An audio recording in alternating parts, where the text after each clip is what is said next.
कर्म का चरित्र पर प्रभाव।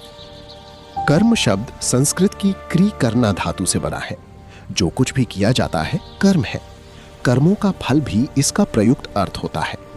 दर्शन शास्त्र में इसका अर्थ कभी कभी उस परिणाम से होता है जिसके कि हमारे पूर्व कर्म कारण हैं, परंतु कर्म योग में हमें उसी कर्म से वास्ता है जिसका अर्थ काम है। सत्य का ज्ञान मनुष्य जाति का उचित ध्येय है। इसी आदर्श को प्राच्य दर्शन हमारे सामने रखते हैं। मनुष्य का ध्येय सुख नहीं, ज्ञान है। सांसारिक सुख और आनंद का अंत हो जाता है। मनुष्य की ये भूल है जो वो समझता है कि ध्येय सुख है। संसार की सभी विपत्तियों की जड़ ये अंधविश्वास है कि सुख ही वो आदर्श है जिसे पाने के लिए प्रयत्न पर रहना चाहिए। कालांतर में मनुष्य जानता है कि वो सुख की ओर नहीं, ज्ञान की ओर बढ़ रहा है। सुख और दुख दोनों शिक्षक हैं और वो उनसे शिक्षा लेना सीखता है। सुख और दुख उसकी आत्मा के सामने से गुजरते हुए उस पर अपनी छाया छोड़ जाते हैं। इन भावचित्रों के सामूहिक परिणाम का ही नाम मनुष्य का चरित्र है। किसी का भी चरित्र लीजिए, वो उसकी भावनाओं, उसकी मानसिक प्रवृत्तियों की समष्टि है। उस चरित्र के निर्माण में सुख और दुख का समान भाग है। सुख और दुख समान रूप से चरित्र निर्मित करते हैं और कहीं कहीं दुख सुख से अधिक शिक्षा देता है। संसार के बड़े बड़े चरित्रों का अध्ययन करने पर यह देखा जा सकता है कि दुख ने सुख से अधिक शिक्षा दी। धन से अधिक निर्धनता ने उन्हें महत्ता का पाठ पढ़ाया।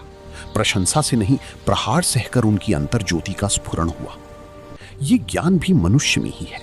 ज्ञान कभी बाहर से नहीं आता, वो सब भीतर है। जो कुछ मनुष्य जानता है वो मनोवैज्ञानिक शब्दावली में ठीक ठीक खोज निकालता है अथवा निरावृत करता है होना चाहिए।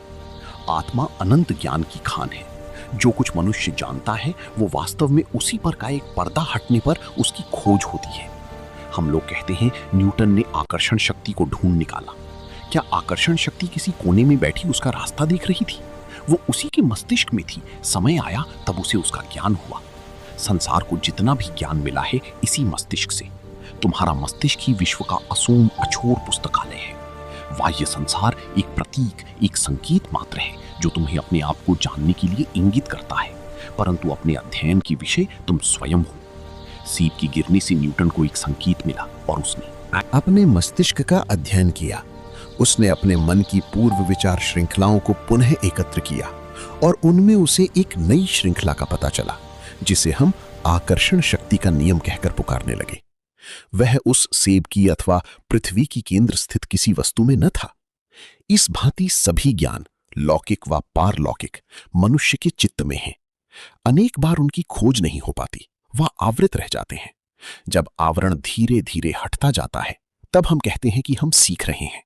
और सभी ज्ञान का विस्तार इस खोज के क्रम से ही होता है। जिस मनुष्य पर से ये आवरण उठता जाता है वह ज्ञानी होता है। जिस पर वो गहरा पड़ा होता है वह मूर्ख होता है। और जिस पर से बिल्कुल हट जाता है वह सर्वज्ञ, सर्वांतर्यामी हो जाता है। सर्वज्ञ मनुष्य हो चुके हैं, मुझे विश्वास है अभी होंगे। भावी सृष्टि क्रम में वे अनगिनती होंगे। चकमक पत्थर में निहित अग्नि की भांति ज्ञान मनुष्य के भीतर है। संकेत ही वह संघर्ष है जिससे उस अग्नि की उत्पत्ति होती है। इसी भांति हमारे कर्म और भावनाएं, रोना हंसना, सुख दुख, अभिशाप आशीष, प्रशंसा निंदा, अपने आप को शांतिपूर्वक मनन करने पर इनमें से प्रत्येक को हम विभिन्न बाह्य प्रहारों से अपने भीतर ही उत्पन्न हुआ देख सकता है। उसका फल हम हैं। इन सब प्रहारों का समष्टि नाम कर्म है। प्रत्येक मानसिक व शारीरिक प्रहार जो आत्मा से वन ही स्फुरण करने के लिए, उसे अपनी उचित शक्ति और ज्ञान को जानने के लिए उस पर किया जाता है, कर्म है। कर्म शब्द का ये विशाल अर्थ है। हम सभी लोग अपने जीवन में कर्म करते रहते हैं। मैं आप लोगों से वार्तालाप कर रहा हूं, ये कर्म है। आप लोग सुन रहे हैं, वो कर्म है। हम लोग जो सांस लेते हैं वो कर्म है। हम लोग चलते हैं, ये कर्म है। बात करते हैं, कर्म है। प्रत्येक क्रिया, शारीरिक व मानसिक, जो हम करते हैं कर्म है। वो निरंतर अपने चिन्ह हम पर छोड़ती जाती है। कुछ काम ऐसे होते हैं जो अनेक छोटे कामों का जोड़ उनका परिणाम होते हैं। समुद्र के किनारे खड़े हुए तटभूमि से टकराती लहरों का शब्द सुनकर हम कहते हैं वो कितना गंभीर और प्रबल है।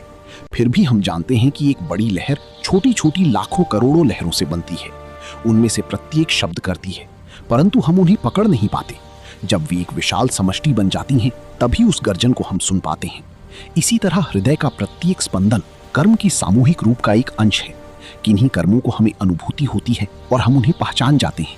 साथ ही वे अनेक छोटे कर्मों का समुच्चय हैं। यदि आप वास्तव में किसी मनुष्य का चरित्र जानना चाहते हैं तो उसके बड़े कर्मों को मत देखिए। कोई भी मूर्ख समय पाकर धीमान हो सकता है। मनुष्य को उसके छोटे छोटे काम करते देखिए। वे ही वास्तव में किसी महापुरुष का सच्चा चरित्र आपको बता सकते हैं।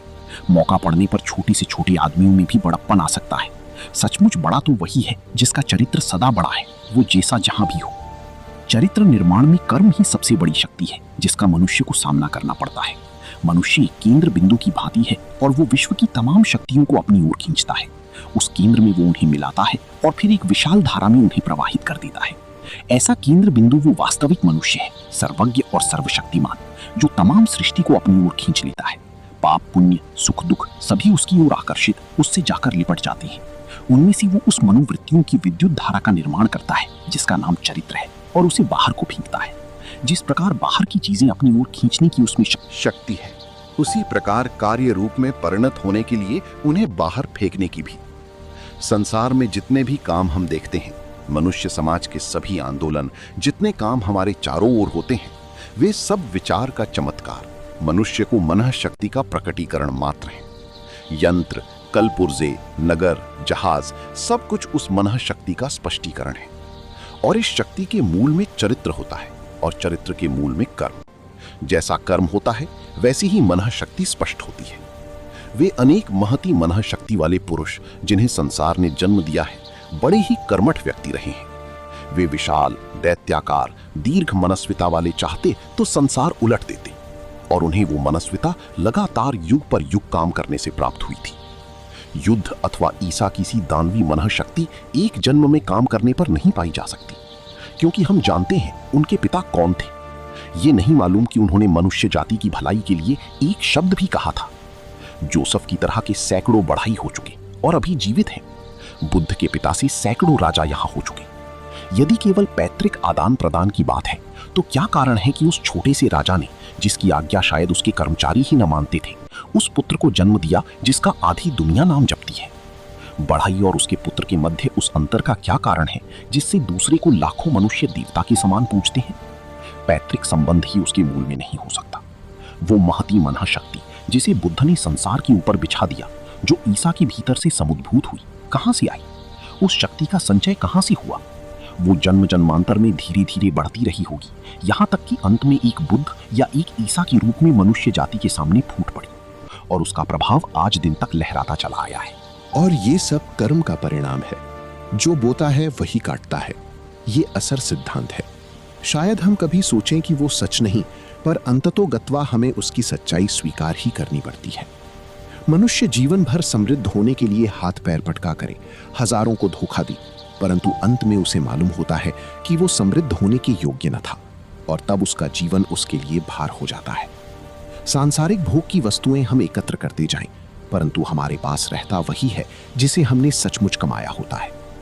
मूर्ख संसार भर की पुस्तकें खरीदकर अपने पुस्तकालय में रख सकता है, लेकिन उनमें से वो पढ़ उन्हीं को सकेगा जिन्हें पढ़ने की उसमें योग्यता होगी, और ये योग्यता कर्म से उत्पन्न होती है। हमारी योग्यता, हमारी ग्राह्य शक्ति हमारे कर्म के अनुरूप होती है। हम जो कुछ हैं उसके लिए हम उत्तरदायी हैं। हम जो कुछ भी होना चाहें वो हो सकने की शक्ति हम में है। यदि हमारा वर्तमान रूप हमारे पूर्व कर्मों का परिणाम है तो निश्चय ही अपने आज के कर्मों द्वारा हम अपना अभीप्सित भावी रूप भी बना सकते हैं। इसलिए हमें कर्म करना सीखना है। आप कहेंगे, कर्म करना सीखने से क्या लाभ? संसार में किसी ना किसी ढंग से सभी कर्म करते हैं, परंतु शक्ति का अपव्यय भी किया जा सकता है। कर्मयोग के संबंध में गीता में ये कहा गया है कि कर्म को चतुरता से एक विज्ञान की भांति करने पर, कर्म कैसे किया जाए ये सीख लेने पर ही उत्तम फल मिल सकता है। आपको स्मरण रखना चाहिए कि सब कर्म मन की शक्ति को जगाने के लिए है, जो वहां पहले से है, आत्मोद्बोधन के लिए। प्रत्येक मनुष्य के भीतर शक्ति है, ज्ञान है।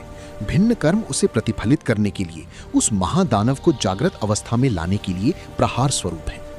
मनुष्य अनेक प्रकार की इच्छाओं से प्रेरित हो कर्म करता है। बिना इच्छा के कर्म नहीं हो सकता। कुछ मनुष्य कीर्ति के अभिलाषी होते हैं और वे कीर्ति के लिए काम करते हैं। कुछ धन पाना चाहते हैं और वे धन के लिए काम करते हैं। कोई शक्ति अर्जित करना चाहते हैं, वे शक्ति के लिए कार्य करते हैं। अन्य स्वर्ग जाना चाहते हैं, वे तदर्थ प्रयत्न करते हैं। कोई मरने पर यहाँ अपना नाम छोड़ जाना चाहते हैं, जैसा कि चीन में होता है, जहाँ बिना मरे किसी को उपाधि नहीं मिलती। हमारी यहाँ की प्रथा से वो अच्छी ही है। वहाँ जब कोई मनुष्य बहुत साधु कर्म करता है तो वे उसके मृत पिता अथवा पितामह को उच्च उपाधि से विभूषित करते हैं। कुछ मनुष्य उसके लिए कर्म करते हैं। किन्हीं मुसलमान संप्रदायों के अनुयायी अपने तमाम जीवन में मकबरा तैयार कराने में व्यस्त रहते हैं, जिसमें मरने पर भी दफनाई जा सके। मैं ऐसे संप्रदायों को जानता हूँ जहाँ बच्चा होते ही वे उसके मकबरे का प्रबंध करना आरंभ कर देते हैं। उनकी यहाँ मनुष्य का वो सबसे महत्वपूर्ण काम है, और जिसका मकबरा जितना ही अधिक विशाल और शोभन होता है, वह उतना ही अधिक भाग्यशाली समझा जाता है। अन्य प्रायश्चित के लिए शुभ कर्म करते हैं, हर तरह के वे पाप करते हैं। बात को एक मंदिर बनवाकर या पंडितों को कुछ घूस देकर स्वर्ग के लिए परवाना पा लेते हैं। वे समझते हैं कि इस उदारता से उनकी कालिमा धुल जाएगी और पापी होते हुए भी वे साफ बच जाएंगे। कर्म के लिए प्रेरित करने वाली इस प्रकार की कुछ इच्छाएं होती हैं। कर्म कर्म के लिए। प्रत्येक देश में इस प्रकार के कुछ नर रूप देवता होते हैं जो कर्म कर्म के लिए करते हैं, जिन्हें न यश की, न धन की, न त्वर्ग की ही अभिलापा होती है। वे कर्म करते हैं केवल इसलिए कि उसका परिणाम शुभ होगा। अन्य जो गरीबों को भलाई और मनुष्य जाति का हित करते हैं और भी उच्च विचार वाले होते हैं। अच्छे कर्म करना अच्छा है और इसलिए जो कुछ भी अच्छा होता है वे उसे प्यार करते हैं। अब उसी इच्छाओं के विषय पर आते हैं। धन और यश की इच्छाओं का शायद ही कभी तुरंत फल मिलता हो। धन और यश प्रायः हमें तब प्राप्त होते हैं जब हम वृद्ध हो आते हैं और जीवन से विदा लेने का समय आ जाता है। यदि जीवन भर मैं नाम के लिए काम करूं तो अंत में कहीं जाकर मुझे थोड़ा सा नाम मिलेगा।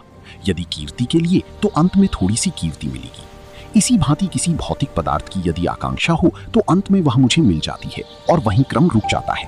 परंतु यदि मनुष्य बिना किसी स्वार्थ भावना के कार्य करता है तो उसका क्या होता है? क्या उसे कोई लाभ नहीं होता? हाँ, होता है। उसे सबसे बड़ा लाभ होता है। स्वार्थहीनता से अधिक लाभ होता है केवल मनुष्य में उसका आचरण करने का धैर्य नहीं, सांसारिक लाभ भी उससे अधिक होता है। प्रेम, सत्य, त्याग आलंकारिक संकेत मात्र नहीं, वे हमारा सर्वोच्च आदर्श हैं। शक्ति का महत्तम विकास उन्हीं के द्वारा संभव है। सबसे पहले एक मनुष्य जो 5 दिन अथवा 5 मिनट के लिए भी बिना किसी स्वार्थ भावना के स्वर्ग, नरक, भूत, भावी आदि का विचार किए काम कर सकता है, अपने में एक महान अध्यात्म वीर होने की सामर्थ्य रखता है। ऐसा करना कठिन है, पर अपनी गूढ़ से गूढ़ अंतःहृदय में हम उसका मूल्य तथा उसका कितना सुंदर परिणाम होगा भली भांति जानते हैं। ये महान निरोध शक्ति का सबसे बड़ा परिचय है। स्वेच्छारूढ़ सभी बाह्य कर्मों की अपेक्षा शक्ति का महत्तर प्रमाण है। 4 घोड़ों से जुती गाड़ी पहाड़ी के ढाल पर बिना बाधा की दौड़ती चली आ सकती है, अथवा सारथी घोड़ों को रोक ले। शक्ति का परिचय किससे अधिक मिलता है, उन्हें रोकने से या चले जाने देने से? एक गेंद हवा में उड़ती हुई दूर जाकर गिरती है, दूसरी की गति दीवार से टकराने से रुक जाती है और विद्युत के समान उष्णता का जन्म होता है। इसलिए बाह्य कर्म स्वार्थ भावनाओं का अनुगामी होता है और आगे पीछे उसका लोप हो जाता है। उससे शक्ति तुम में लौटकर नहीं आ सकती, परंतु यदि स्वेच्छा निरोध किया जाए तो शक्ति बढ़ेगी। इस प्रकार के निरोध से वह मन शक्ति उत्पन्न होगी, वह चरित्र बनेगा जिससे एक ईसा ईसा और एक बुद्ध बुद्ध होता है। मूढ़ भी यह रहस्य नहीं जानते, फिर भी वे मनुष्य जाति पर अपना प्रभुत्व स्थापित करना चाहते हैं। मूर्ख यह नहीं जानता है कि वो भी यदि कर्म करे और प्रतीक्षा करे तो समस्त संसार का स्वामी हो सकता है। कुछ दिन धैर्य रखिए, स्वामित्व के क्षुद्र विचार का निरोध कीजिए। जब वह विचार पूर्णतः चला जाएगा तब आपकी इच्छा शक्ति से ब्रह्मांड शासित होगा। मनुष्य 4 पैसे के पीछे अंधा बना घूमता है और उन तुच्छ 4 पैसों के लिए अपने भाई मनुष्य को धोखा देने में तनिक भी आगा पीछा नहीं करता। परंतु यदि वह धैर्य धारण करे तो वो ऐसा चरित्र बना सकता है कि इच्छा करने पर करोड़ों अपने पास बुला सके। परंतु हम सच ऐसे ही मूर्ख हैं। हम में से अधिकांश की कुछ दिनों की आगे दृष्टि नहीं पहुंचती, जैसे कि कुछ पशु 2-4 कदम के आगे नहीं देख सकते। एक छोटा सा व्रत, यही हमारा संसार है। उसकी क्षितिज पार कर देखने का हम में धैर्य नहीं और हम पापी और अनाचारी हो जाते हैं। यही हमारी शक्तिहीनता, निर्बलता है। छोटी से छोटी कामों से भी नाग भौंना सिकोड़ना चाहिए। मनुष्य अपने स्वार्थ के लिए, धन और यश के ही लिए काम करे। यदि वो इनसे महत्तर अभीप से नहीं जानता, परंतु प्रत्येक मनुष्य को क्षुद्र इच्छाओं से उठकर उच्च इच्छाओं की ओर जाना होता है और जानना होता है कि ये इच्छाएं क्या हैं। काम करने का हमारा अधिकार है, उसके फल का नहीं। फल, कर्मों के परिणाम की चिंता छोड़िए, फल का विचार कौन करे? जब आप किसी मनुष्य की सहायता करें तब इस बात का तनिक भी ध्यान न कीजिए कि आपके प्रति उसके हृदय में कैसे भाव हैं। फलों की नाप जोख कर उन्हें पहचानने का विचार न कीजिए। जब आप कोई बड़ा काम, अच्छा काम करें तब उसका परिणाम क्या होगा, इसका तनिक भी आगा पीछा न कीजिए। कर्म के इस आदर्श के संबंध में विचार के लिए एक कठिन प्रश्न उठता है। घोर अध्यवसाय आवश्यक है। हमें निरंतर कर्म करते रहना चाहिए। एक क्षण भी बिना कर्म किए हम रह नहीं सकते। तब आदर्श शांति के विषय में क्या कहा जाए? एक और आजीवन घोर परिश्रम का चित्र है। अपने सामाजिक जीवन चक्र में हम द्रुत गति से घूमते हैं, और दूसरी ओर शांत निर्लिप्त संन्यास का चित्र है। चारों ओर शांति, कोई दिखावे की वस्तु नहीं, कोई हलचल कोलाहल नहीं, केवल प्रकृति, पशु, फूल और पर्वत। इनमें से कोई भी पूर्ण चित्र नहीं। असमर्थ सन्यासी संसार की अजस्र घूर्ण्यमान वज्र चक्र की क्षुद्र संघर्ष से भी सहस्रधा छिन्न विच्छिन्न हो जाएगा। समुद्र तल में रहने वाली मछली सतह पर आती ही जैसे टुकड़े टुकड़े हो जाती है। नीचे जल का भार उससे सुरक्षित रखता है। इसी भांति ये अकर्मण्य सन्यासी संसार के संसर्ग में आते ही छिन्न भिन्न हो जाते हैं। क्या एक मनुष्य जो जीवन के प्रखर प्रवाह में बहने का आदी है, एकाएक किसी निर्जन स्थान में आकर जीवित रह सकता है? वहां से यदि जिया तो वो पागल खाने ही जा सकता है। आदर्श मनुष्य वो है जो अक्षुण्ण शांति और निर्जनता में रहता हुआ भी आवाराम गति से कर्मण्य रहता है, तथा जो घोर कर्मण्यता का केंद्र होते हुए भी वन की सी शांति और निर्जनता पाता है। उसने निरोध का रहस्य सीख लिया है, अपने आप को उसने वश में कर लिया है। विशाल नगरी के कोलाहलपूर्ण जनपथ में जाते हुए भी उसका चित्त ऐसा शांत रहता है जैसे वो किसी दूर पर्वत कंदरा में बैठा हो, जहां पक्षी तक न बोलता हो, और सारे समय वो कर्मरत रहता है। यही कर्मयोग का आदर्श है, और यदि आप वहां तक पहुंच गए तो आपने वास्तव में कर्म का रहस्य जान लिया। परंतु हमें आदि से आरंभ करना पड़ेगा। जो काम भी सामने आए हम उसे करें और धीरे धीरे स्वार्थ छोड़ते जाएं। जो काम हमारे भाग में पड़ा है उसे करते हुए उसकी प्रेरक इच्छा का हमें पता लगाना चाहिए, और प्रायः बिना अपवाद के पहले पहल हमें पता लगेगा कि हमारी इच्छाएं स्वार्थी हैं। धीरे धीरे ये स्वार्थ की जाड़मा दूर होगी। सतत प्रयत्न से अंत में वो समय आएगा जब हम निस्वार्थ कर्म कर सकेंगे। कम से कम कभी कभी तब हम सब लोग आशा कर सकते हैं कि इस जीवन सरिता में बहते एक समय हम सभी स्वार्थ त्यागी हो सकेंगे। जब वो समय आएगा तब हमारी सभी विच्छिन्न शक्तियां एकत्र हो जाएंगी और सत्य का ज्ञान हमारा होकर तुरंत प्रकाशित होगा।